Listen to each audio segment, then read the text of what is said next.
The release of the Navy UFO videos a few years ago, which included the famous Tic Tac video, have brought the subject of official government disclosure on the UFO topic into the mainstream more than ever.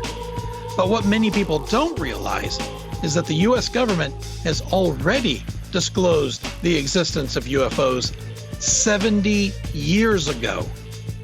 I'm Darren Ingram, and this is the Paranormal Christianity Podcast. Joining me, as always, my brother Dan Ingram, who has 36 years of experience as a pastor.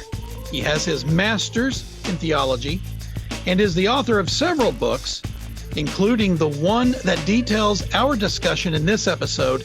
The book is called 1952, the year the U.S. military disclosed the existence of UFOs. Dan, thanks for joining us.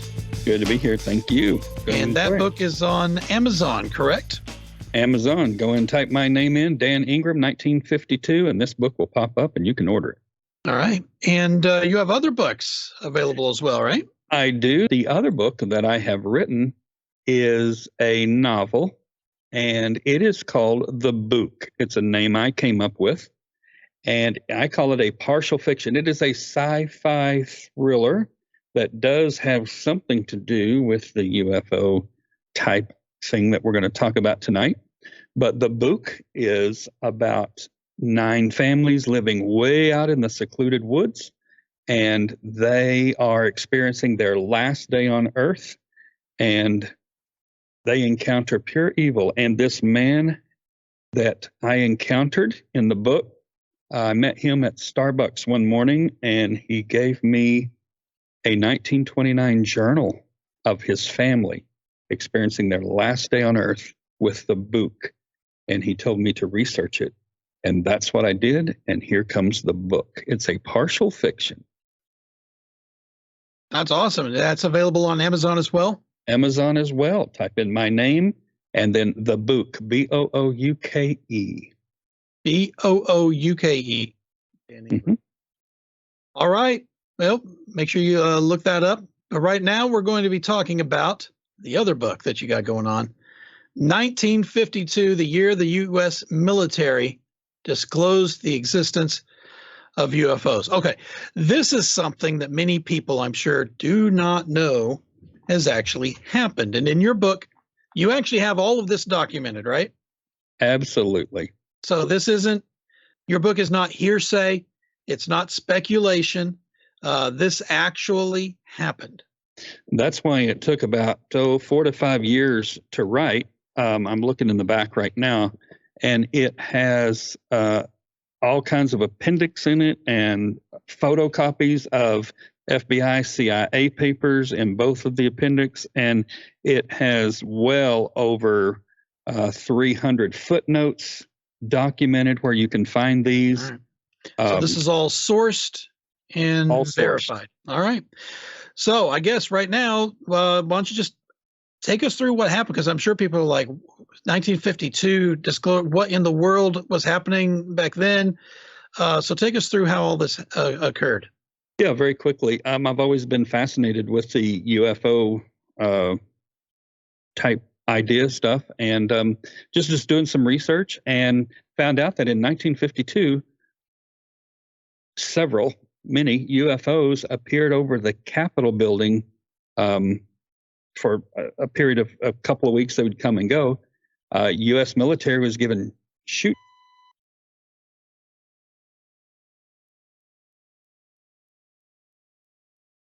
Microphone went out all of a sudden. All right, can you hear me now? Yes, I think we can, but we did lose you there for a minute. Okay. It says Bluetooth connected, so for some reason, I got disconnected. All right. Do we want to start all over again, or just start with the 1952 story? You said 1952. Okay. So I've always been intrigued with this. And in 1952, I found out that UFOs appeared over the U.S. Capitol building for about 2 weeks in a row. And the military was given shoot down orders and couldn't shoot them down. It was in the newspapers. I've got copies of all the newspapers and articles and everything in there. And I said to myself, this is kind of a big deal. Why didn't I hear about this? Not that I'm all knowing and should know everything, but I would think if I'm looking at the UFO phenomena, I would have heard about this before now. And so I go back, and sure enough, it all happened. And the collective consciousness of America, which I believe part of that has to do with the media, has made us forget what everybody in America knew in 1952, and that is UFOs came over the Capitol building, where military was given shoot down orders. They couldn't shoot them down. All the shoot down orders were in the newspaper. You don't shoot down something from another country, that causes war, so it wasn't from another country. You don't shoot down something you don't know, because we don't just go shooting willy-nilly. So it was something. And it was disclosed on TV and in the newspaper. I have all the newspaper articles photocopied in the book. He said they are not from our man-made hands. They're from somewhere else. They do exist. We don't think they'll hurt you, but we're trying to shoot them down anyway. That's basically what he said. And so I went, wait a minute, how did this come about? So I just started, they talk about reverse engineering craft. I started reverse engineering the story, starting there and going back to the thing that happened right before that and before that and before that. And I made my way back to 1898. And so that's where I started the book, is 1898, with a few stories of government cover-ups with crashed UFOs. And then we kind of jumped to 1940 with the Battle of LA, and then it moves up to 1952. So that's how I came about the book. All right. Well, let's start at the beginning then. Let's take us all the way back to, what did you say, 1898? 1898. All right. What happened 1897. there? I'm sorry, 1897. 1897. All right. April 19th, 1897. This was in the newspaper, in the Dallas Morning News, and I have the clip out of the newspaper. I actually photocopy these things. If it's kind of hard to read, I'll still photocopy it in the book, and then I'll retype it either in the page next to it, or I'll put it in the appendix. All right. So I actually show you the actual article, and then you can actually read it. You transcribe it for us. I transcribe it, yes. All right. And so basically, I won't read this. It's not that long. I won't read it. But basically, in Aurora, Texas, on April 17th, about 6 o'clock in the morning, a judge down in Texas, he had a ranch down there in Aurora, Texas, and a big windmill. And this flying craft hit the windmill and crashed. And people came, and a pastor came, and it says the pilot of the ship is supposedly the only one. They could only find one. And while his remains were badly disfigured enough, one of the original had been picked up to show that he was not an inhabitant of this world. So they thought there might have been two. They could only find one. And so they kind of picked him up and said, this ain't human. And J.T. Weems, who was the United States Signal Service officer, this made the papers, obviously, or they, I don't know, did the Telegraph or whatever. It was a long time ago. He came down, and it says he gave his opinion as to this thing was a native of the planet Mars. Papers found on his person, evidently the record of his travels, written in some unknown hieroglyphics, couldn't be deciphered. The ship was too badly wrecked to form any conclusion as to its construction. The town full of people were viewing the wreck, and the pilot's funeral will take place at noon tomorrow.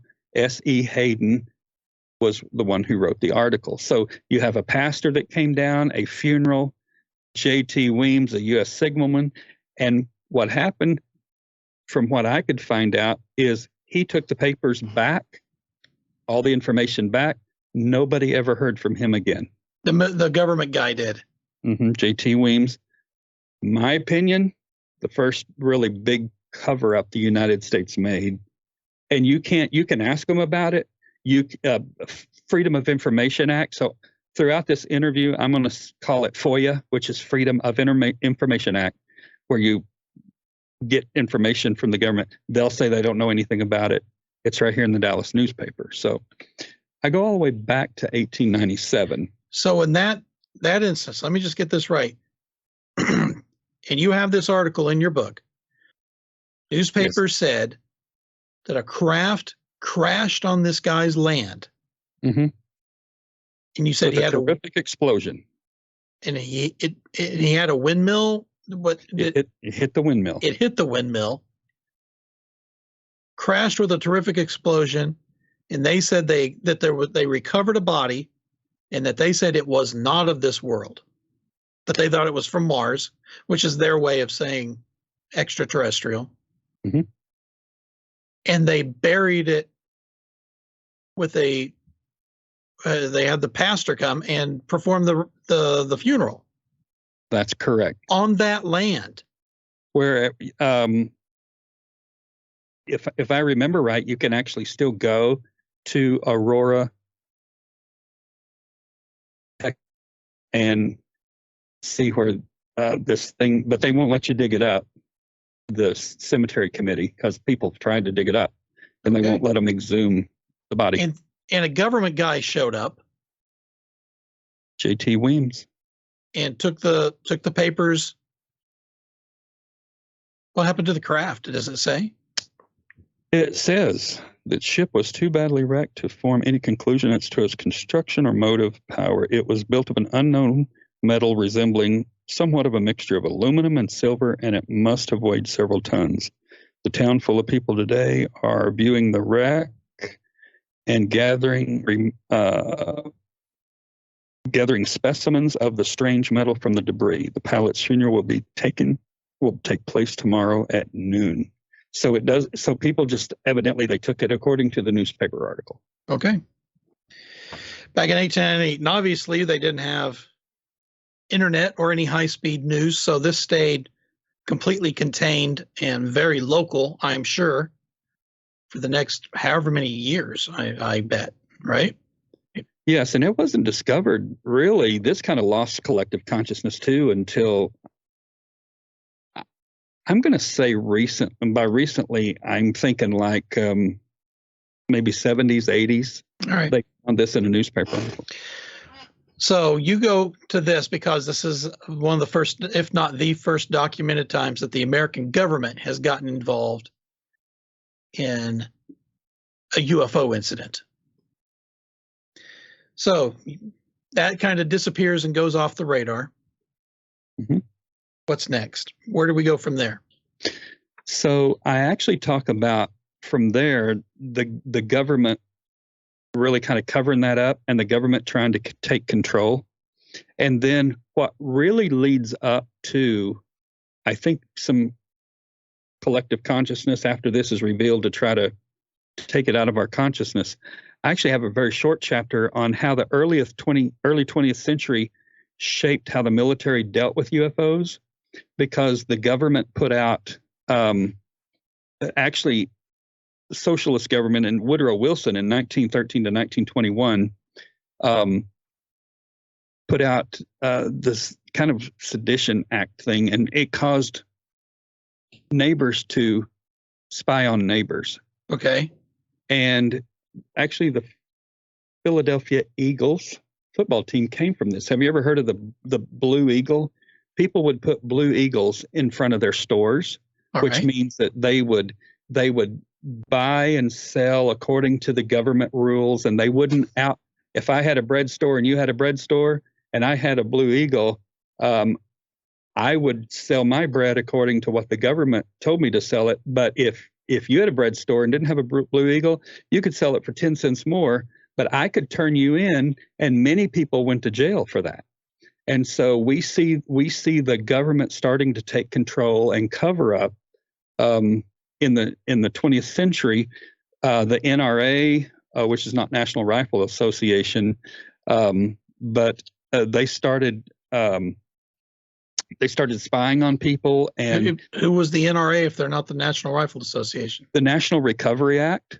And so they began in 1933 to 45 It was Franklin Delano Roosevelt took Wilson's socialist progressive movement and called it the National Recovery Act, going into the Depression.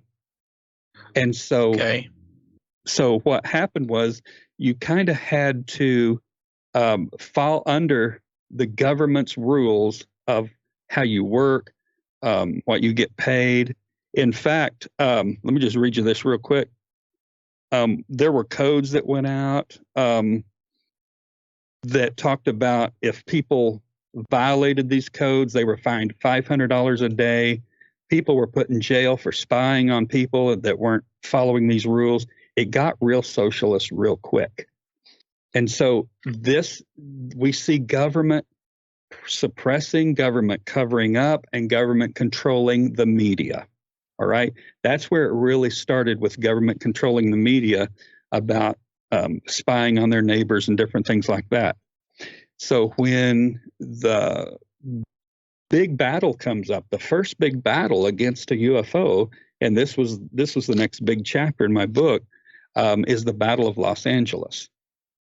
And during 1942, right after Pearl Harbor on the West Coast, everybody was scared Japanese were going to come and invade the West Coast. Right. They actually did get very close and shoot some shells, but it didn't do anything. But then in 1942, what happened was, you can see I've got all the newspaper articles, actually printed them out. They're right here. This UFO, literal, what we would think of a UFO looking like, came over Los Angeles. They had all of these spotlights on it. Even when you put it in the reverse negative, you can tell it is one of those. In fact, it kind of looks like this exactly right here. They shot, over 1,500 shells at it. Couldn't hit it. It hovered there for a long time. L.A. area rated. Mystery air object seen in sky over L.A. Guns bombard sky as strange planes black out the sky. People's cars got hit from the falling shells, but the shells just bounced off this thing and it eventually just shot off into up towards Alaska, I believe. Battle of Los Angeles. Was it a blimp? Well, they said basically it was an air balloon. So in my book, I kind of get snarky and say, if I'm ever going to fight the United States, the safest place for me to be is in an air balloon because they can't shoot me down. So that was the official government response, is this was a balloon. Yes. Now, my point being, they start to remember the 20th century spying. They start controlling the media. We're going to get there with Roswell too in a minute. But they say it's, nothing to be alarmed at. However, in 1942, there was a paper report that says Army says alarm is real, but then they come out. The Artillery Association identified this as a meteorological balloon. Once the firing started, it floated off, and people said that they really didn't see what they saw. It was just war nerves, and they thought they saw something. Well, all of these lights had it pinned in the sky. Who said that? Who said that people didn't really see what they said they saw? In 1983, the U.S. Office of Air Force History attributed the event to a case of war nerves triggered by a lost weather balloon. So they're not trying to deny that the event happened. They opened fire on something here. They're just saying it wasn't what they were actually seeing in the sky and what the pictures actually show in the newspaper. It was just a weather balloon. If this looks like a weather balloon, then it was a weather balloon, because it looks exactly like that. And this was 1942. Yes. And in 83, they finally said, yeah, it's nothing. 40 years later here. So this is 1942. So 1897 happens, crash, government guy comes out, government guy disappears. Does the government ever say anything about this Weems guy? We don't know anything about him. You can't find anything about him. All right. So he disappears. Then we go through. Then we're immediately to the beginning of the 20th century. We're in the early 1900s. The Great Depression happens about 20 years later, a little over 20 years later. And that's when you say the government really starts to take a heavy hand in things. Yes. Media being one of them, taking control over stuff. We have World War I as well. So we have World War I, then the Great Depression. We're coming out of the Great Depression. We're out of World War I. Then the World War II happens, 1941. Mm-hmm. Japan hits us in Pearl Harbor. Mm-hmm. And when did this event happen in 1942? Because the Pearl Harbor was bombed, what, December 7th? The very night, February 24th, 1942, because Pearl Harbor happened, remember, December 7th, 1941. A day that will live in infamy. So that was so we're talking 2 months after Pearl Harbor. They unload on something in the skies above Los Angeles, right? Or is this the Capitol building? Los Angeles. Los Angeles.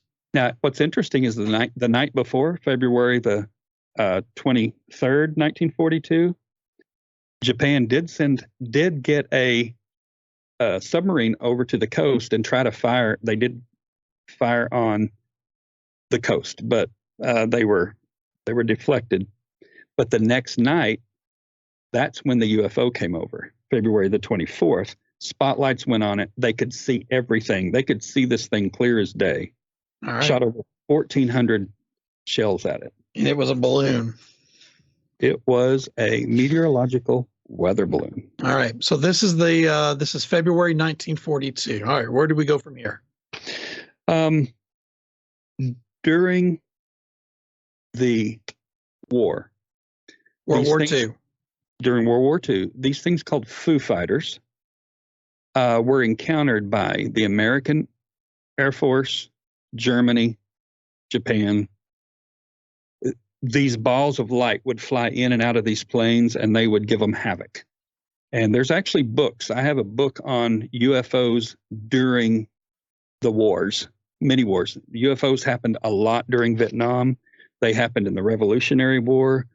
Christopher Columbus put in his journal, he saw lights flying around and in and out of the ocean. So these things have been around for a long time. Those are the same reports we have today. Exactly right. The exact same reports. Exactly right. And so Foo Fighters during 1942, they just called them Foo Fighters. And I've actually got pictures of Foo Fighters from the planes in 1942. They're black and white, but you can see them here.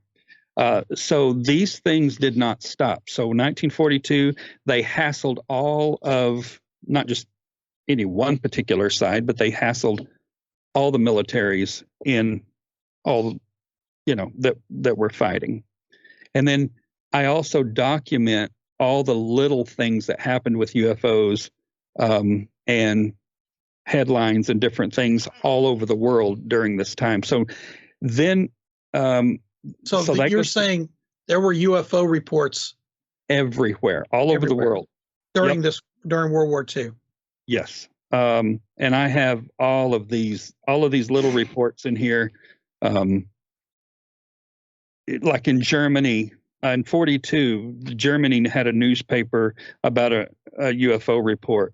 1946, ghost rockets in Scandinavia and European countries, they're appearing everywhere. And so I document what happens in 1942. Was there a theme to any of these, or were they just basically lights in the sky?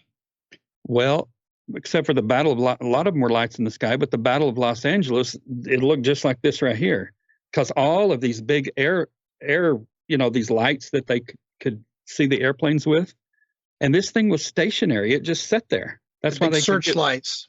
Yeah, big searchlights. They got these huge searchlights, and it just sat there. And this isn't just about the war. It's about how the U.S. military experiences UFOs starting really around 1942. They start really coming into the collective consciousness, because these are in newspapers that people are reading about.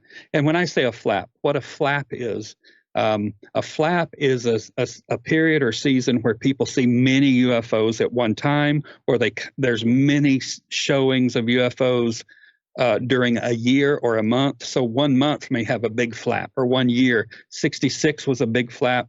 52 was a big flap. So you have, it's like saying you have a gaggle of geese, a murder of crows, pod of whales. You have a flap of UFOs. Flap of UFOs. All right. Now, in 1947, this is the pivotal year. It's called the Big UFO Trifecta. Okay, and so we have the three big events in 1947 that define what people know about UFOs today. We have the Murray Island incident in Washington State, where a UFO comes down. Something from the UFO comes over and hits a boat. It kills this is the Coast Guard. It kills a dog. It destroys some of the boat. Something shoots down from the UFO. These two guys are scared to death. Right after that, before the military or the police get there, two men dressed in all black come threaten them if they tell anybody. This is the first time that we have record of the men in black. Is 1947. Now you said, well, okay. You said this is the Coast Guard saying this? Mm-hmm. What did the Coast Guard reported on the men in black? Mm-hmm. Because the Coast Guard, okay, so we got this ship, Murray Island. It's a boat. It's more like a boat. A fishing boat or something, I guess. Yeah, something like that. Yeah, like that size or something. All right, so take me through what they said. They said a UFO, appeared or flew by, or so what happened is it kind of came by and fire residue or burning metal or something shot down from it onto the boat. Like it fell from the UFO, or like the UFO shot it, or it fell from the UFO or something like that. And hit then the boat. Killed a dog. It killed the dog, so we have a verifiable death. And the two men in black come and warn them and all that kind of stuff. And so that's the first thing. That's where Men in Black came from. So the dog dies. The boat is damaged. I'm sure they put a call out. Help, we need help. Coast Guard's on their way. But they said before the Coast Guard gets there, two guys in black suits show up. If I remember right, okay, so you have to remember, I read hundreds and hundreds of stories. It could have been after the Coast Guard got there, but these Men in Black showed up. Okay, this is our first incident of the Men in Black. By the way, I talked to and had snacks with the producer of the Maury Island incident movie. I didn't know there was a movie. At a UFO symposium, it's called the Maury, M-A-U-R-Y, Maury Island incident. Okay. M-A-U-R-Y, the Maury Island incident. You can go. I think maybe on YouTube you can go look it up or something like that. Okay. 1947, where I used to live up in Puyallup, Washington, which is at the base of Mount Rainier. Kenneth Arnold saw, I believe it was 6 floating objects, and he described these floating objects in between Mount Rainier and Mount Adams. And he was flying. He was flying. Plane. So he was seeing these things. So a newspaper reporter actually coined the phrase. So they were kind of like a flying saucer, like a saucer plate. They were flat, and he said, yeah. And so that's kind of where the term, term flying saucer 1947. 1947. Mm-hmm. So 1942 happened. The term flying saucer was not in the American vocabulary. Foo Fighters. Foo Fighters is what they called them before. Not till 1947 were we, introduced to that. And to introduce the flying saucer, and it was Kenneth Arnold. You said he was flying around Mount Rainier, saw these things, and was talking to a reporter who actually said these were like flying saucers, right? Mm-hmm. If I can just go back real quick, the Maury Island incident. Yeah. They saw 6 objects above them. And one, they had like holes in them. They were like donuts. And we have, it says a rain of metal came down from the craft. Dahl went to the boat, tried to radio for help, didn't work. They sailed back towards their dock, dropping the dog over the side as a burial at sea. He took his son to the hospital because his son was hurt. So this is doctor documented. And Dahl gave the cameraman, Dahl gave Chrisman the camera, and the prints were developed and showed the strange airships. Dahl told investigators that the next morning, men wearing black suits visited him and suggested they go to breakfast together. Dahl drove his car, followed the stranger's new black Buick to a restaurant. While they ate, the stranger asked no questions. Instead, he gave a detailed account of what happened to Dahl the day before. The man in black warned Dahl that bad things would happen to him and his family if he told anyone about this incident. Apart from that fact, there was nothing in it for Dahl or Chrisman to create a hoax. Chrisman was the other guy that was with him, and they had more to lose than to gain.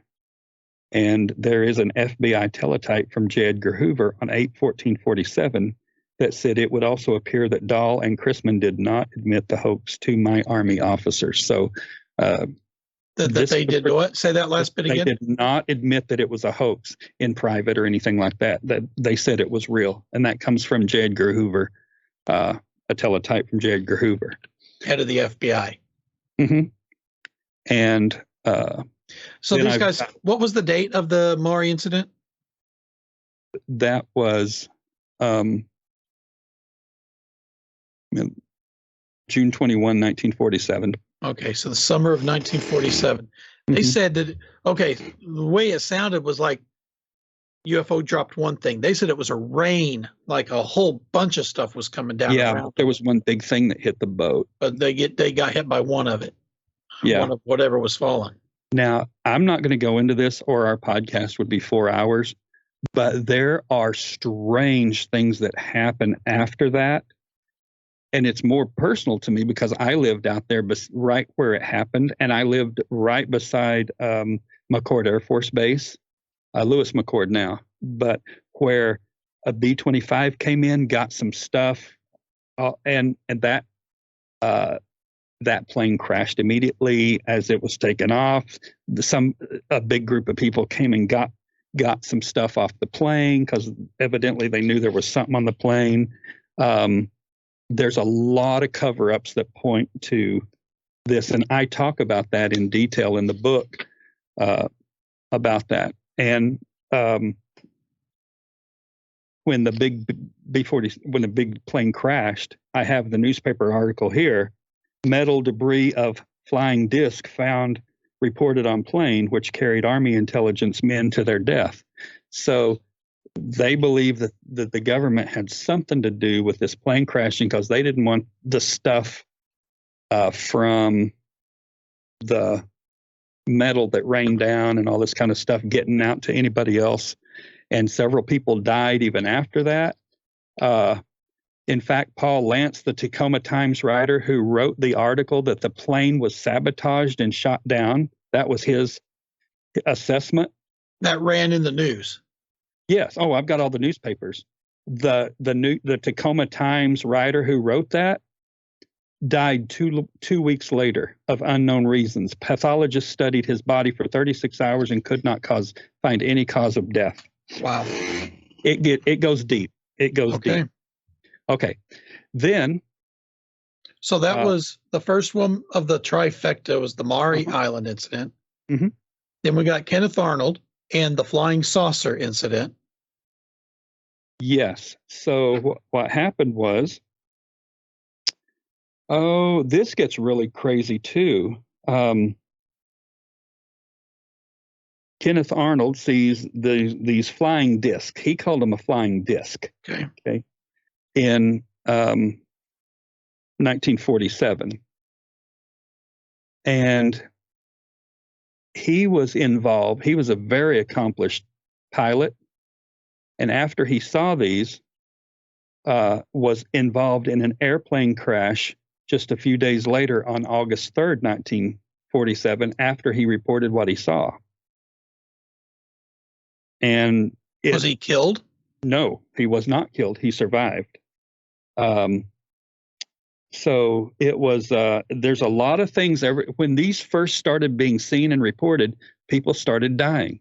Even the newspaper guy who said that the B-47 who was carrying the UFO stuff, he died a few days later from unknown causes.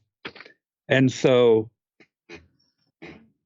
Kenneth Arnold then sees the flying saucers between Mount Adams and Mount Rainier, which I lived right at pretty much the base of Mount Rainier. You could see it from my house.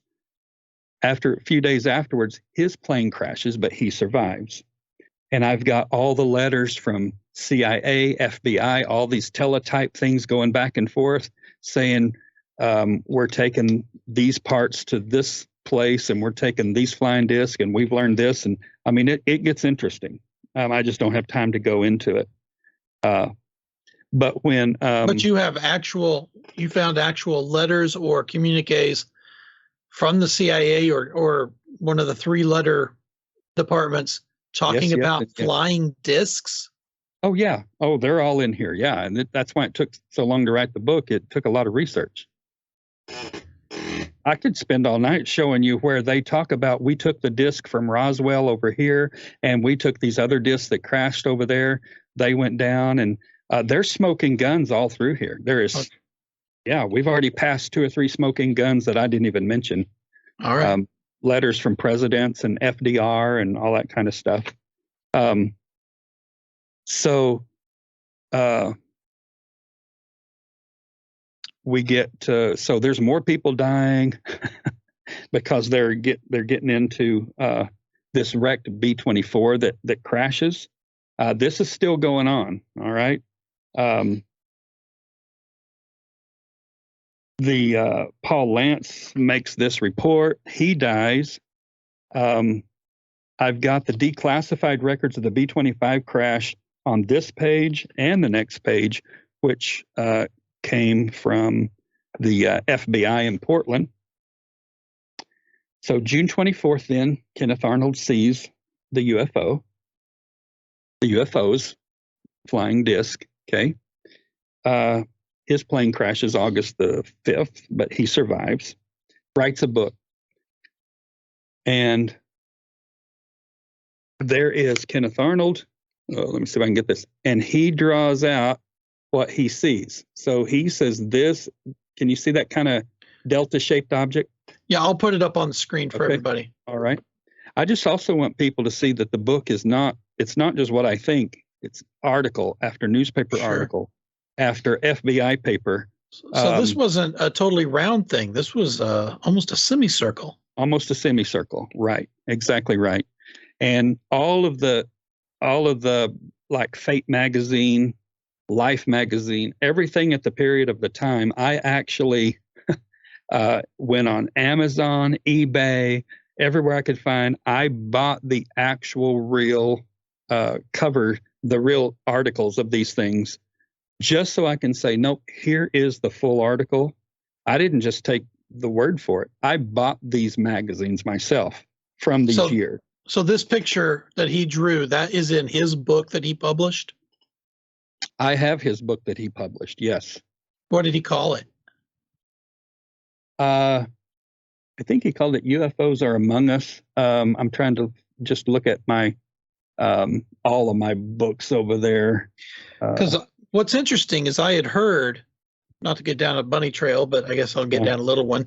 I had heard that they were saying that what he saw, the string of lights that he saw, was actually the way the reflections were happening in his cockpit, and it caused it to look like a string of lights, And as his airplane would move, it would cause the lights to look like they were moving.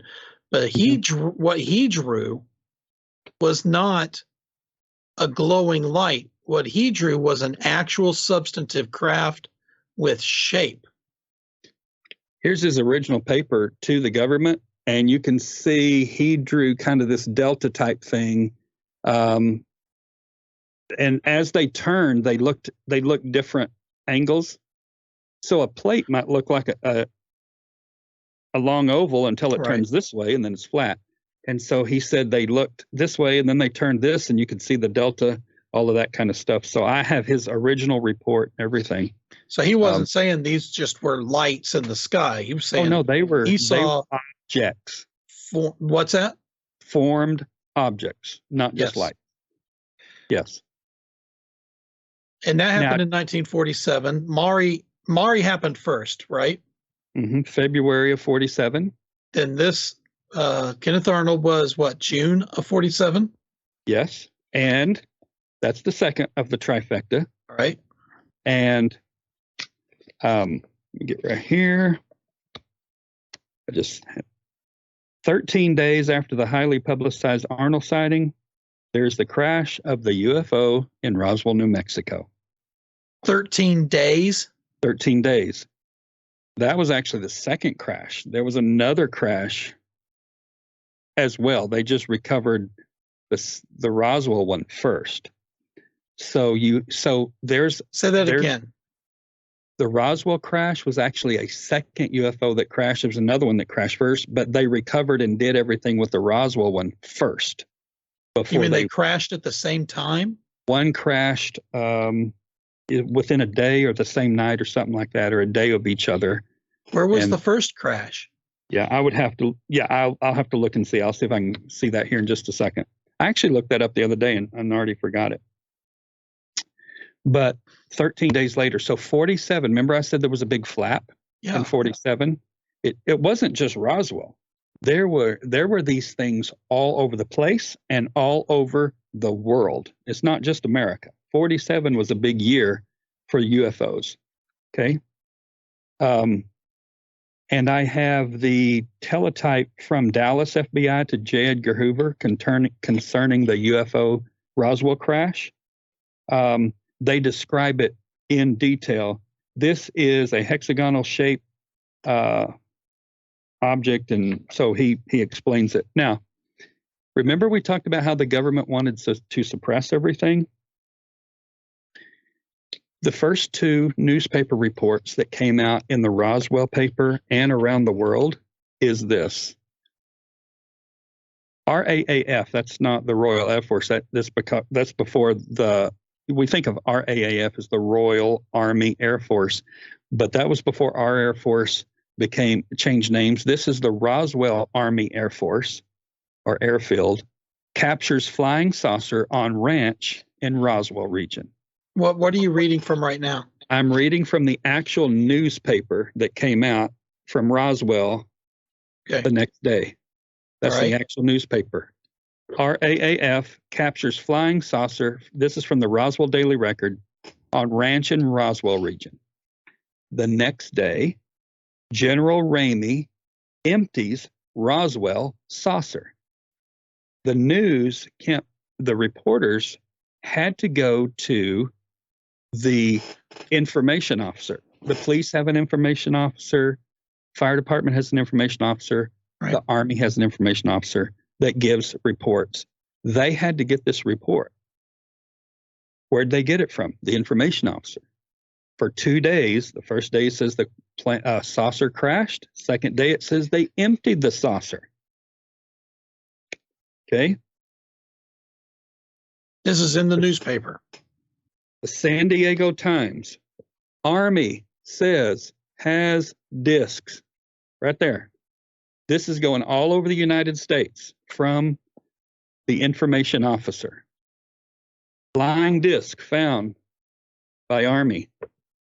I've got tons of these. That's why it took so long to write the book. All right. Army finds flying saucer. Next day. Disc found near Roswell is a weather balloon. Kite. It's a kite or a weather balloon. Newspaper. Flying disc turns up as just hot air. It's a weather balloon.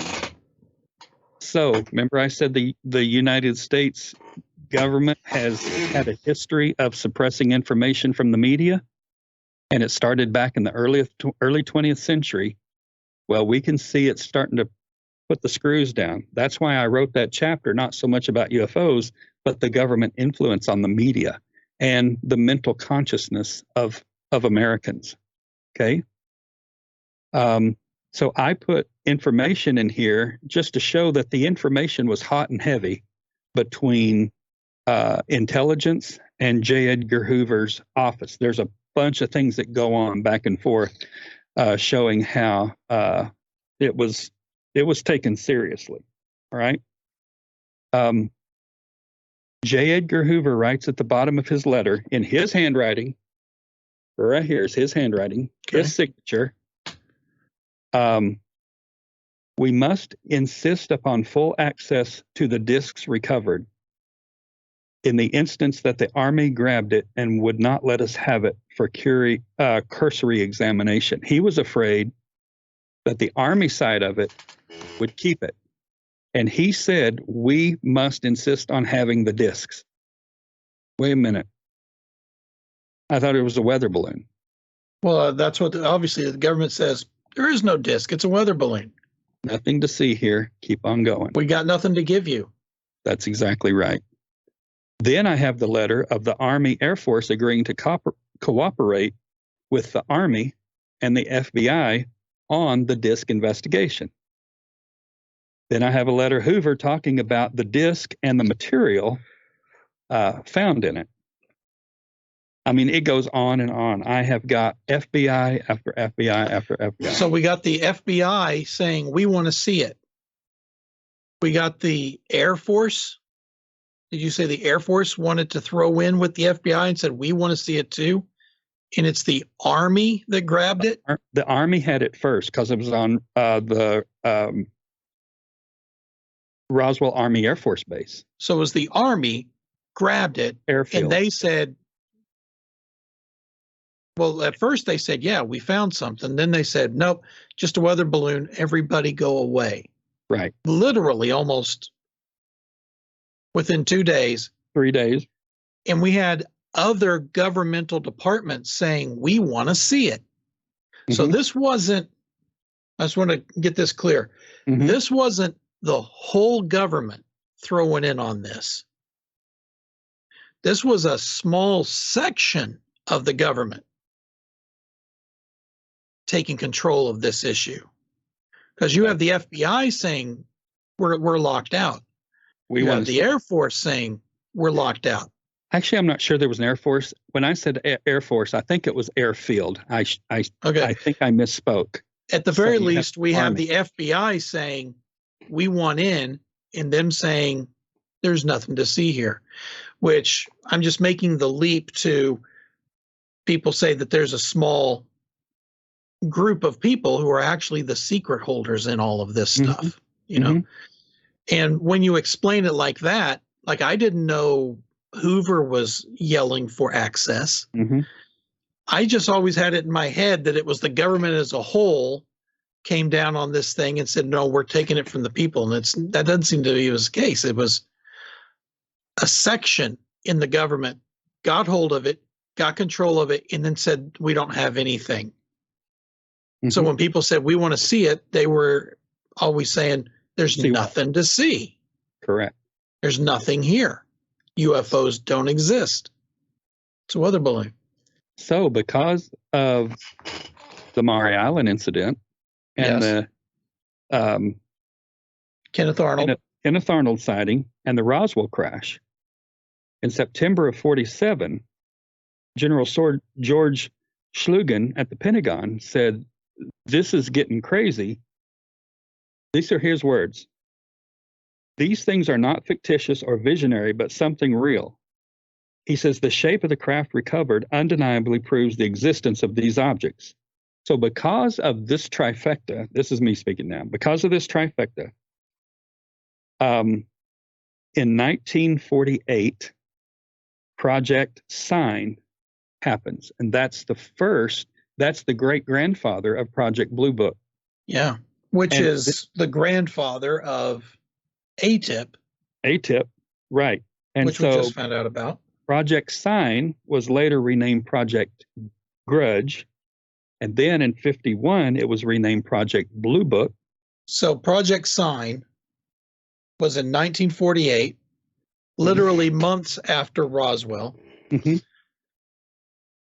Who started that, and what was the purpose? So what happened was General Twining's big in this UFO thing. He had seen enough of the reports and knew that they were real, and so he sent the letter to Brigadier General George Schlugen and said, we need to investigate these things. And so Project Sign was started at Wright-Patterson Air Force Base. Now, it was just Wright Field then in 48. Here's the reason. To get an estimate of the situation, providing data and convincing cases, and concluding that based on evidence, UFOs were most likely extraterrestrial. That was the vision statement. That was the express purpose for. Was this a at the time a top secret classified black book project? It's going to be, but I think right now, from my understanding, they were just trying to get a handle on what was going on. So then the Majestic 12, the MJ-12 was formed. Other groups were formed that pushed it way down the rabbit hole. And we can get to that in a minute, or part 2 or whatever. But a lot of people go, where does Project Blue Book come in? Blue Book doesn't come in until 51. But it was Project Sign in 48, and then Grudge, and then Blue Book. So in a very famous letter called the Twining Memo, he says the phenomenon reported is something real and not visionary or fictitious. There are objects probably approximating the shape of a disk of such appreciable size as to appear to be as large as a man-made aircraft. So all through these letters, they are admitting to each other, we know these exist. The lack of physical evidence in the shape of the crash recovered exhibits which would undeniably prove the existence of these objects. Who's writing this? This is in the Twining Memo. Okay. And it just goes on and on. And so what happens is they can't really get a handle on what's going on. And we see now that the Freedom of Information Act has disclosed these papers, and we start assembling these together. We see the scrambling that's going on between the offices. In the meantime, they're telling you and me, what? No, it's just a weather balloon. Weather balloon. They can't explain to themselves. So they said, let me just rewind back here real quick. If I got this right, 1942, Battle of Los Angeles. They said they were shooting at a meteorological weather balloon. 1947, Roswell happens. They said, we're emptying out the craft. 2 days later, they said, nope, it wasn't a craft. It was a weather balloon. They went back to the well on that one. These are weather balloons that are giving the Army so much trouble. But you're saying now, all these years later, we're finding all these communications back and forth where they're actually talking about discs and where they went, what they were made, that they're flying, and the size, the shape. All right. Yep. So 1948, they started a project called Project Sign to get data, it says, about these things. Why did it change into Grudge? Is that just a normal thing that happens? Because it sounds like it went from Sign to Grudge to Blue Book within about 3 years. So they're changing it about roughly once every year. Project Sign was later renamed Project Grudge. Yeah, they'll change it every once in a while. But in 51, it changed to Blue Book and lasted 19 years. And then they didn't have it anymore, but they did. There was still constant ongoing UFO study, and when the New York Times came out with the ATIP. See, it changed to ATIP. Right. And They just changed the name. It had changed from different things throughout the years, and now it's ATIP. It never did stop. All right. Okay. So that's Project Sign in 48. Yes. So that was 1947 encapsulated. All right. So 1948 comes along, and we already have World War II. We have the D-Day invasion. Okay, in 42. 3, 4, 5, 6. So only 6 years later, after the war started and the war was over in 45, 46. Now it's 48. These guys are still young. If they were 20, 30, they're now 26, 30. Sure. I do want to touch on something that a lot of people say just before we get too far ahead. 1945, the dropping of the nuclear bombs. I've heard a lot of people say that was a catalyst for, like, there was UFO action before 45, and then after we dropped those bombs, things go crazy. Like what you're talking about, 1947. And is anything mentioned along those lines? I didn't particularly put that in here, but in like books like this says UFOs during the war and stuff like that, there were UFO sightings. Now you have to remember, Roswell Army Airfield was the only place that had nuclear weapons at that time. And right just a few miles outside of that was White Sands Proving Ground, where they exploded the first nuclear bomb. There were UFOs all over the place during that time, and they still appear. They still appear over American and other nuclear sites. So anywhere there, in fact, there's this going on or wars, there's UFOs. They're seeing a lot of them in Ukraine right now. A lot of reports of UFOs. All right. So now, 1948, people, actually, the government was glad 47 was over, all right, because they were just dealing with so many.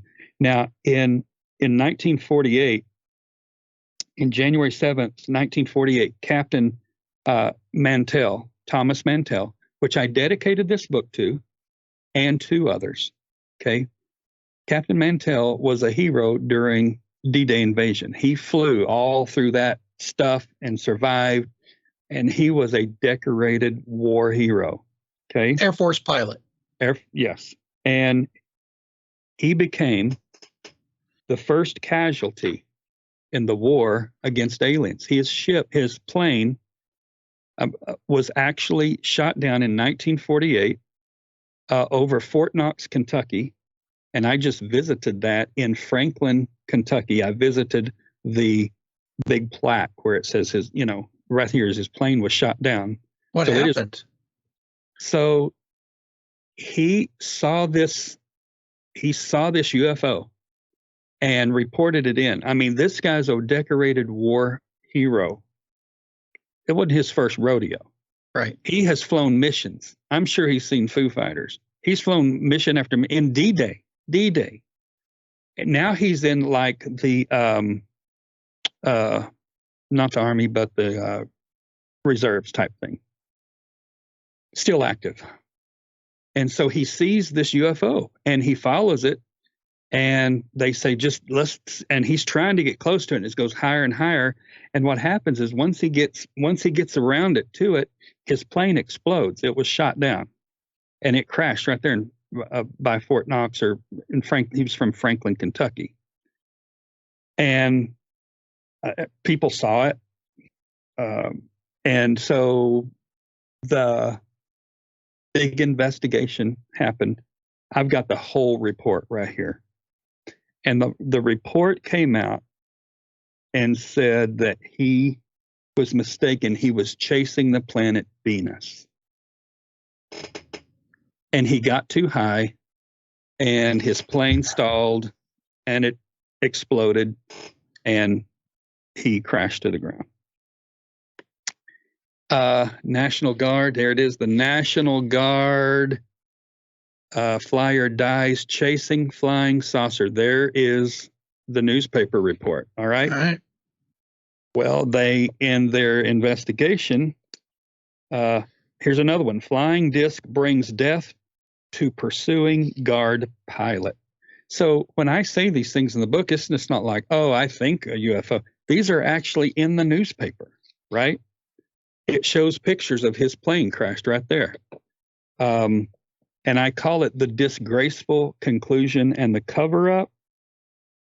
Later investigation by the United States Air Force, Project Blue Book indicated that Mantell died chasing the planet Venus, or most likely a skyhook balloon, which in 1948 was a top secret project that Mantell would not have known about. Mantell pursued the object in a steep climb, disregarded suggestions to the level of his altitude, blacked out from a lack of oxygen. His plane went into a downward spiral and crashed. I actually bought that 1947 or 48 magazine that had when they came out about the skyhook balloon. I said, I got to read about this. I got the skyhook balloon magazine from, I believe it's Popular Mechanics, something like that. So I got that magazine. I had to buy it and read it myself. Now, was he chasing Venus? Don't think so. Not a D-Day pilot. Was he chasing a skyhook balloon that shoots off so fast and makes maneuvers? Yeah, skyhook balloons don't do that. But they're going to do anything they can to tell us there's nothing to see here. Let's move on. And we see this really starting in, you said 1947 is when they really started to get serious about that. Someone in the government said, we need to clamp down on this stuff. And I have all the Project Blue Book reports right here out of Project Blue Book saying that he chased Venus. So all the stuff that we've been talking about almost this whole time has happened within a year, from the beginning of 1947 to the beginning of 1948. That is correct. All of this stuff, Maury Island, Kenneth Arnold, Roswell, Mantell, those things, the Men in Black, the raining fire from the UFO, all of this stuff within a year's amount of time. That's correct. All right. And there's the plaque in Franklin, Tennessee that I went and stood by and got my picture by. So Does it say UFO on that plaque? Yes, it does say UFO. All right. Okay. So okay. So we got Now, Mantell. He gets shot down the beginning of 1948. Yeah. Now let me just list some things real quick. All right. 1948, green fireball objects were reported over several United States military bases. An official investigation followed. 1948, U.S. Air Force pilot sighted and pursued UFO for 27 minutes over Fargo, North Dakota. October 1st, 1948, that happened. All the reports about it. Lighted disc outmaneuvers pilot in half-hour, 400-mile-an-hour dogfight in 1948 in the F-51. 1948, Aztec, New Mexico, UFO crashes. So what's been called commonly the other Roswell begins in March of 48. Roswell happened in July of 47. In March of 48, a craft came down in Hart Canyon near Aztec, New Mexico. And the workers there's a building there. They looked out and it says they saw at least 16 charred bodies of what looked like to be miniature humanoid beings of some type. 16. I document the whole thing. Can't go through it. It just takes too long, but it's all right here. Here is the memorandum for it. In 48, the U.S. military was scrambling to find out what these things were. They went to the Swedish military because the Swedish military are dealing with these things all the time. They had encountered so many of them themselves. I have the declassified document concerning what the Swedish military said. So 1948 was full of UFOs. 47 was hopping, but 48, it's off the hook. Chapter 7 is 1949, and I call this chapter Saucer Reports Are Everywhere, but sadly the FBI has no room to file them. So what happens is, this is crazy. You can't make this stuff up, all right? They were so overwhelmed with sightings of flying saucers in the 40s, agents routinely destroyed reports because of a lack of filing space. The policy is outlined in a memo on August 16, 1949 to J. Edgar Hoover, sent by an unnamed FBI agent. It says that they arrived in such great numbers and contain nothing of FBI interest. It is pointed that a filing of these would not result in rapid accumulation of very bulky files, and so the documents are among a batch of papers related to UFO filings have been destroyed. They didn't have room to file them. I would say this. Was that you're out on your farm somewhere, you see a UFO flying around, you make a report. Like, was it policy for those reports to get sent to the FBI? I mean, the FBI is in charge of law enforcement. Usually what happens is if it's a big enough case, it will get sent to the FBI. But all of these reports, as you said, first of all, I don't know the FBI number.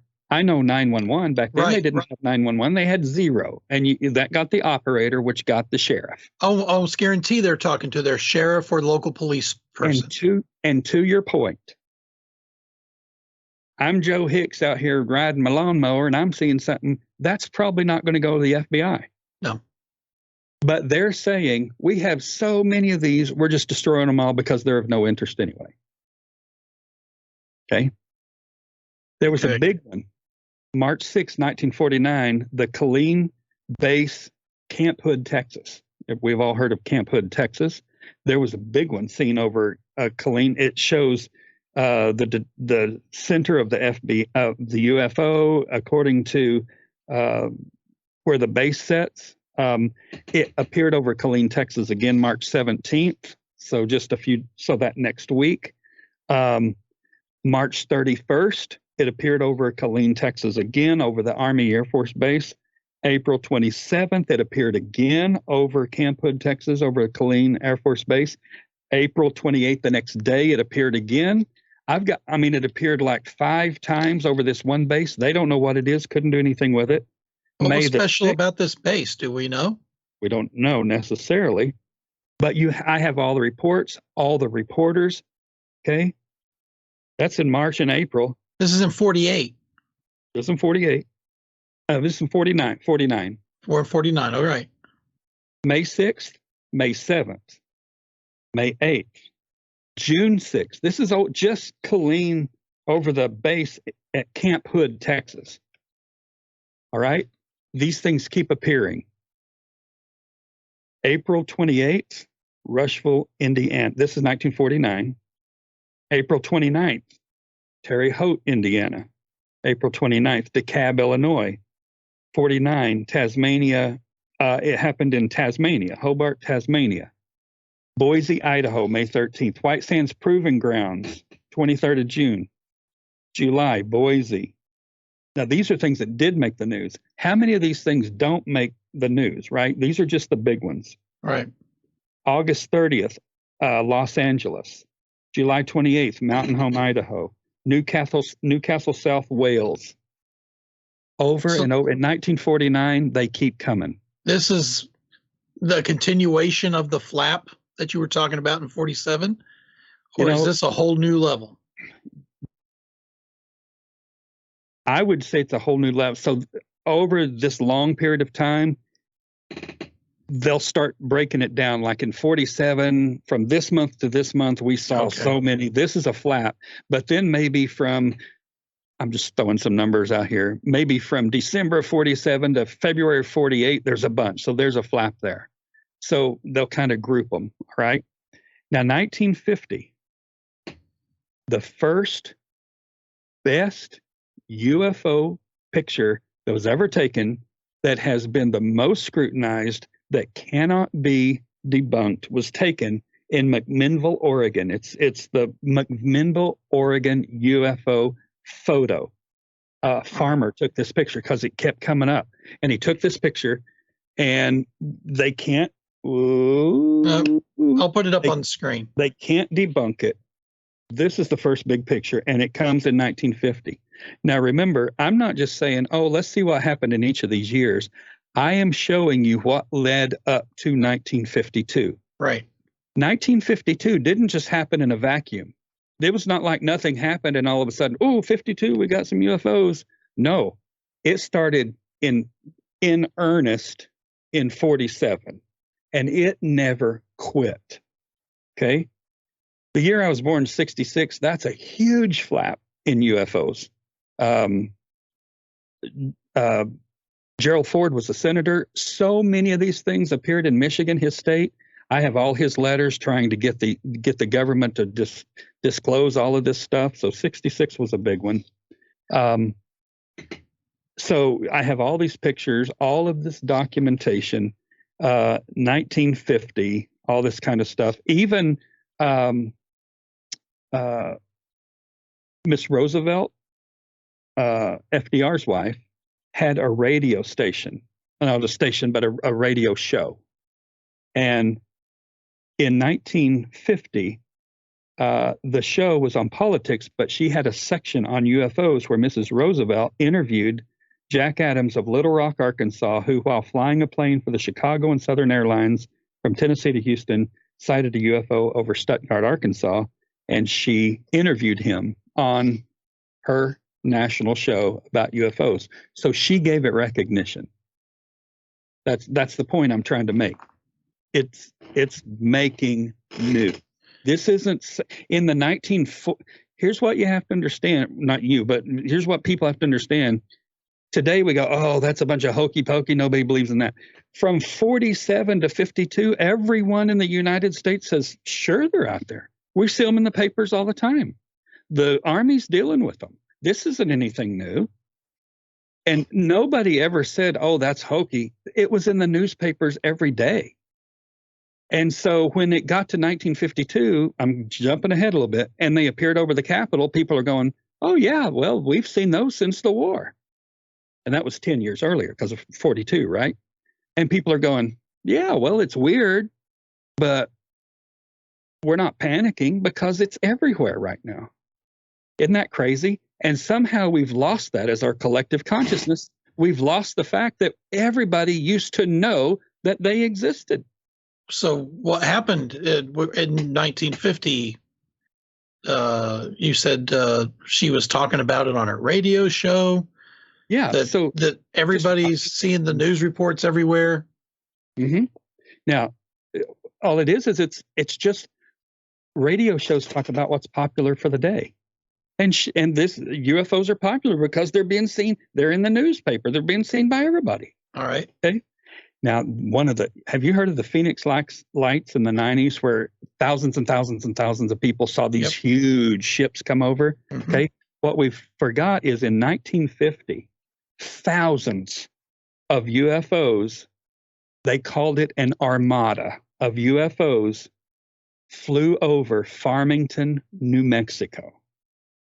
I've got the newspaper article right here. I know you can't put up all the things I show, but an armada comes over Farmington, New Mexico, thousands of UFOs. I will say that if you want to see all of this stuff for yourself, you can go on Amazon, type in Dan Ingram 1952. You can get the book for yourself with all this data in it. And they estimated some of these. Now, they weren't just in a group, but they would come through like a rodeo would. It would just keep coming through. Now, this was 1950. They estimated speeds up to 1,000 miles an hour in 1950. And they continued to pass overhead for days. There's the newspaper article. Okay. Scientists track flying saucers over New Mexico. Got that new article. Scores receipt. Air Force. Okay, ready? I know you can't see here. Here's what it says. Here's the arrow that I put on here and says, make sure you look at this. Here's what it says. Air Force says, silly people, you didn't really see anything. It's all imaginary. Mass flight of sky discs seen by 5,000, mass hysteria. Man. Everybody thought they saw something, but they really didn't. So now we're starting to see all aspects of the government, all departments falling in line with this. You don't see anything. They don't exist. So they have turned a corner somewhere and said, deny, deny, deny. And who's starting to print the denials? The Newspapers. The media, coming under the heavy hand of the government. All right. Okay. That's why I wrote that chapter. All right. They're refuting 5,000 witnesses at once, literally saying, you just didn't see it. Correct. All right. Army Air Force says saucers imaginary. Okay. So now we're starting to see the line that they're about to take for the next few decades. Except it gets to where I'm jumping ahead. It gets to where in 1952, they cannot say anymore it's a weather balloon. All right. Or mass hysteria. You see the line I'm starting to build? Well, how do we get there? So in 1950, okay, they're appearing everywhere. And I'm just coming through 51. I call this chapter the government two-step. Left step balloons, right step plovers, kick, repeat. Why? Because here's that popular science skyhook balloons. So they keep coming out saying they're balloons, right? Then there was a huge section, a flap of seeing UFOs, like from pilots, P-51 pilots, all these other pilots. They had the Lubbock Lights is another big flap, like the Armada over New Mexico and Phoenix. They took a picture of these lights. See these UFOs coming over? Yeah. In formation? Yeah. You know what those are? That's over Texas. Those are a flock of birds called plovers. Plovers. Yep. So 47 said our mistake. Wait, when you say that, I just want everybody to know. You're saying that's what the government said. Government says. Because it sounds like you're saying we have a picture of plovers here. No. The picture this was a UFO lights. picture, and the government said these are birds. Yep. Called plovers. Plovers. All right. So I write down right here. I raise my hand. Permission to speak freely, sir. Can my recollection recall freely? 47, you said you had a flying saucer, but then you said our mistake, weather balloon.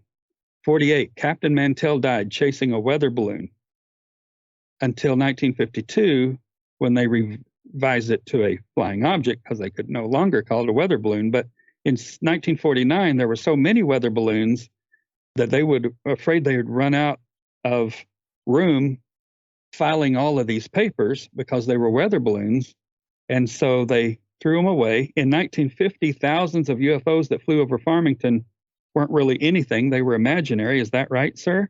In 51, the many Vs that flew over, that kept flying over Lubbock, over the uneducated public, my words, they were plovers, birds. Is that right, sir? Ladies and gentlemen, after much research and examination, we have found a very simple answer to the Lubbock Lights. It is birds. It's plovers. So, over and over and over until we get to 1952. And then all UFOs break loose. In 1952, January the 3rd, there was a big sighting. They had to decide what they're going to do with them. February 20th, 52 letters. Where was the big sighting?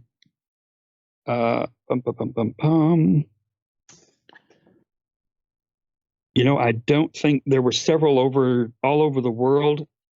But I see what you're saying. Here's what was going on. In 52, Brigadier General for the Intelligence, General Sanford, sent a secret letter saying, we have to have reports on these things. It's getting bad. That was in January. February 52, a letter was sent to Washington by courier describing the 2 UFO events with B-29s over Korea. One of the B-29 bombers was at 20,000 feet, got very close to a UFO, almost crashed. They reported that. These letters are going back and forth because these things are now interfering with our military. February 52, congressmen turned their backs on the latest flying saucer report and said it's nothing. They said we don't want to deal with it. These are congressmen. Yes. February 52, Richard Russell sent the Secretary of the Air Force requesting members of the committee, we've expressed a desire for you to tell us what's going on. Basically, General Ruppelt, who was head of Project Blue Book, sent them some clippings saying, we've examined these, it's nothing. And I've got then what I've got to prove in 52, tons of UFOs appeared over the Belgian Congo uranium mines. March of 52, they described them. They drew pictures of them. Chicago Tribune reported flying saucers all over Nevada. May of 52, now we're working our way up to, right, June? May of 52, reported that a full UFO experience was given to naval officers in Pensacola. It came down so fast, it stopped 1,300 feet overhead at a dead stop. It was whirling ring of 30 feet across. So they're getting these reports day after day after day in 1952. May to July 1952, UFOs over Spain and North Africa. Okay. This is worldwide. Yep. May 26, 52, visual combined sighting of many Air Force pilots in North Korea. May 27th, at visible UFOs at 7,000 feet. End of 52, there was a secret security 5 aircraft that almost got hit by UFOs. Lakeland, Florida in June. June 5th, Reading, Pennsylvania. June 17th, Paris. Tons of these things. June 11th, 2 UFOs over Morocco, 1 over Casablanca. UFOs in Leadville, Colorado. Ready for this? June 21st, 1952, the U.S. military gave the first permission to fire upon these UFOs. And I have that letter right here. They appeared over Malta. June 28, 52, complete memo saying they get to shoot them down. July, they're over Germany. So the shoot down order was given in the summer of 52. Yep. Then the showdown at I call it the US Capitol. July 12th through the 29th, 1952, Washington, D.C. UFO incident. 2 weeks in a row, a series of UFOs were spotted over the U.S. Capitol. Jets were scrambled to intercept. These sightings accompanied by radar contacts. 3 separate airports in Washington, D.C. brought the UFO phenomenon up close and personal to the United States Air Force and its people. The sightings made front-page headlines around the nation, the world, and led to the formation of the Robertson panel by the CIA. We could get into that, but they basically said there's nothing to it. Now, I know it's hard to see, but over and over and over, these are all newspaper. There they are over the United States Capitol. Objects, outskirt jets over Capitol, over and over and over. Jets chase DC Sky Ghost. This lady saw them. I mean, page after page after page of these things over the U.S. Capitol. Now, here they're called Whatsits over Washington. Makes good headlines, right? UFO was already, flying saucers was already termed. So now we got the UFOs basically flying at will through probably some of the most protected airspace in the world. And they're flying directly over the Capitol, the Capitol building, like at will, no problem. Here's a headline. This time, it's hard to brush off those mysterious saucers. Saucer swarm over Capitol. Air Force orders anti-saucer alert. Flying saucers, radar spots in backyard of Capitol. Now, that's what happened. They cannot tell the United States citizenry it's weather balloons. So all this stuff that's been happening all over America, all over the world, has now come to their doorstep. Culminated right smack dab over the Capitol. Yep. So now they had these shoot down orders. Were they not shooting them down or trying to? First of all, they can't get close enough. Secondly, they can't hone in on them, right? Yeah. Remember the TikTok? Yep, same problems they have today. Yeah. But do you remember what he said? He said there's tons of them. That's right. There's so they just tuned in on one. He said they're all out there. There's a ton of them. Yeah. Did he call them an armada?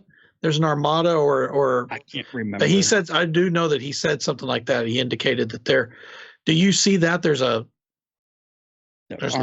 Armada, lots. That's right. Yeah. I put down here, the U.S. military does not give orders to shoot down something that is not real. By issuing the shoot down order, the military established the credibility and reality of UFOs. And then they came, before I get that, I have all the newspaper articles, pilots ordered to shoot down, jet pilots to shoot down flying discs, over and over. I got like 4 or 5 pages of these, okay? I don't just give you one illustration. Air Chief Marshal Dowding in the 1940s, I've got page after page after page after page of quote. They have been tracked on radar screens, observed speeds as great as 9,000 miles an hour. These are in the 40s. I am convinced that these objects do exist and that they are not manufactured by any nation on Earth. I can therefore see no alternative to accepting the theory that they come from some extraterrestrial source. So, who said that? Who said extraterrestrial Dowding, source? General Dowding. Yeah. And who was he talking to? He was just making a quote. I don't have who he was talking to. So he's like it's basically what they're saying today. The stuff that we're seeing, the technology we're seeing, the performances, it's nothing that's created here. It has to be created from somewhere else. Now, let's get to the crux and we'll begin to wrap this up. Here it is. Okay, so there it is. There's Sanford. The Air Force, and I quote. Who is this? This is General John Sanford. He's like the information officer for the Army. Okay. And this is in 1952. Yep. On TV. I have his TV shot right here. It says the same thing he does in the newspaper, but actual newsreel film of General Sanford. Here's one quote. The Air Force is certain that saucers are harmless and they won't hurt you. Saucers are harmless. They won't hurt you. They do exist. And this is after the shoot down order? Oh, yeah. Air Force is certain that saucers are harmless and won't hurt you. I have all of these quotes. I have the newspaper article. He comes out on TV. Here, July 25th, here it is. Ready? The Air Force disclosed today that jet pilots are under orders to maintain a nationwide alert against flying saucers and shoot them down if possible. So they are coming into our airspace.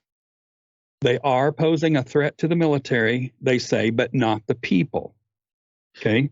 Okay. So not the people, but to the Air Force. Now, why do they think that they're a threat to the military? Any ideas why? Because these three guys on three separate occasions that I dedicate my book to were shot down by UFOs, and they know what they're dealing with. They can shoot us. We can't shoot them. They know that. So they said, as long as you leave them alone, they don't bother us. Yes. Then, did we shoot any down? Nope.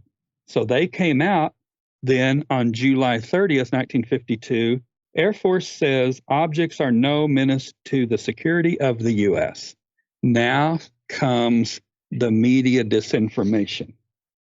So 1952 disclosure, they do exist. They're not a threat to the people, but now they are not a threat to the United States.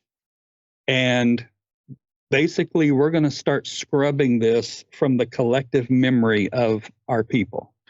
So, what was the actual event, the singular moment that the government acknowledged to the public that we're dealing with flying saucers, UFOs, whatever they called it back then? In that TV, I've seen that TV newsreel many, many times. He went on television. Yes, it's right here. I got the snapshot of it. Obviously, I can't put it in here, but I've got where you can go and find it. I'll see if I can find it, and I'll put it as part of this podcast. Okay, the official newsreel of 1952. And the newspaper article says saucers are harmless, acknowledging that they exist. They won't hurt you, but there are shoot down orders. You don't shoot down something from another country without causing a war, and you don't shoot down something that you don't think is not hazardous to you. But they called them saucers on the TV. They called them saucers on the TV and on the in the newspaper article. That's his direct quote. So and what was the day of that? What was the day of that disclosure? July 27, 1952. July 27th, 1952 was an official U.S. government disclosure acknowledging these flying saucers were indeed in our airspace. They didn't say they come from Mars. They didn't say they were green men. Right. They said they are unidentified flying objects. We have to shoot down for some reason because they knew. We don't know where they come from, but we know they're not ours, and we know basically they're not from our world. Right. So, and then they started coming out and saying don't worry about it, it's no menace. One last thing to mention. In 1952, 10 years after the war started in 42, there was another big flap from August to December. The United States, along with other countries, did a war games in case something like this would happen again. And I have all the minutes from ships and from leaders writing down what they saw. They were plagued by UFOs during these war games. And so I have all of that in here, flying saucers, 1952, letter after letter after letter. And it was called Operation Mainbrace. And they actually took pictures out of a submarine periscope of these coming out of the water and going back down into the water. There's from a submarine periscope. And these plagued Operation Mainbrace. Even when the British flew back to England, they followed them back to England. And I've got the English papers that talk about it. I'm not going to talk about this, but more pilots are shot down and disappear versing UFOs in 1953. And I've got all of that. here, and their stories and their articles. 2 more men died from a shooting down of a UFO, shot them down. And so that's what led up to 1952, when they could not tell the U.S. citizenry it's weather balloons. Weather balloons don't attack, and there's no need to shoot down our own weather balloons. Or plovers, or whatever you call them. Yeah, they get feathers everywhere. So that's what led up to 1952. There's so much more in here, and I know we're maybe going on 2 hours, but it's so fascinating that nothing ever happens in a vacuum. It all led up to this. Right. And at the front of my book, I didn't mention this, but I mention why I think that it was scrubbed out of the consciousness of the American public. But I'm going to let you wait and buy the book and read that. But all right. Anyway, after that, what started my question was, why haven't I heard about this? We're not taught about this in schools. It's part of American history, but we're not taught about it. And so it was scrubbed from our collective consciousness until ATIP started coming out. Not just scrubbed. It was pilots were afraid to talk about it for fear of their careers. Yes, until 2019, the government actually gave them permission to report it without any repercussions. Which means there were repercussions in place up until 2019. That's correct, sir. Which is, how did we get from all of that happening to 1952? That's a whole nother podcast. That's just unbelievable that all that was going on. We were trying to shoot them down. We got to the fact of we were trying to shoot them down to, if you say they exist, you lose your job. Yes, that's where we went. We went from one to the other. But it was interesting how Roswell, like we were talking about, it seemed like there was just a small section of people that had grabbed hold of this stuff and said, no, we're not going to give it to anybody. In fact, there's nothing to see here.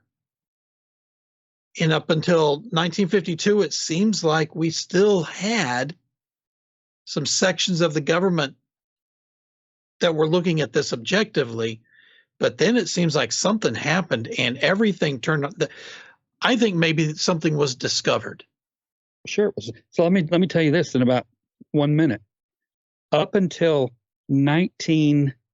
about 1940s, people were still on the farms, were still riding horses. Right. Now we're talking about from eons back to 1940s, right? Right. 1908, we had the first flight, maybe 20 seconds. Okay. Mm-hmm. Didn't really do anything. We had some planes that we developed. All right. Germans were much more ahead of us because, in my opinion, they were doing UFO research way before we were. After 1947, okay, when people were still riding horses in 47, okay, 47, 57, 67, 22 years later, we're on the moon. We go to the moon. We're on the moon. Forever, we rode horses until the first crash that we recovered, or the first few crashes that we recovered in 47. Yeah. 22 years later, we are on the freaking moon. Yeah. Now, do you think that this is simply possibly just reverse engineering, or do you think that the government started working with whoever's flying these UFOs? I think both. I think mostly reverse engineering. We didn't even get into the fact of these presidents starting MJ-12 and it's a secret group. We didn't get into reverse engineering. We didn't get into the president's meeting with extraterrestrials on the Air Force Base, or Jackie Gleason with Nixon seeing extraterrestrial bodies at the Air Force Base. You can call that conspiracy theory. I stick with the facts of what I can find in the newspapers, in UFO, CIA, FBI papers. That's all factual. It's right here in my book, folks. All right. And yeah. Well, thanks for taking us through that. That is a lot to digest. But Fortunately for us, you have done the work and put it in a book called 1952, the year the U.S. military disclosed the existence of UFOs. 5 years worth of research into about 320 pages. 5 years of research, 7 years of reading. And, but no, it's fantastic. It's on Amazon right now. Go look it up. 1952, type in 1952, then Dan Ingram. Get that book. It's all in there. It's fascinating. So much more than we even covered today. Dan, thanks a lot. We really appreciate it. We're going to get more into this. Hopefully what we can do is get into, like what we were alluding to, the stuff that happened after 1950. How did we get from the UFOs are here, but they're not going to hurt you. We're going to try to shoot them down, but don't worry about them hurting you. How did we get from that to, if you talk about it, your career is trash? How did we get to there? I would love to do a podcast on that. Maybe we're going to look at something like that later. Yep. But for right now, hey, if you like what you see, if you like what you hear, hit that like button, hit that subscribe button, let YouTube know that you like what we're doing here. Send us a comment on the YouTube page, or if you want, you can drop us a line directly at paranormalchristianitypodcast@gmail.com. Look at our shorts put up. What's that? I said, make sure to look at our shorts that we put up.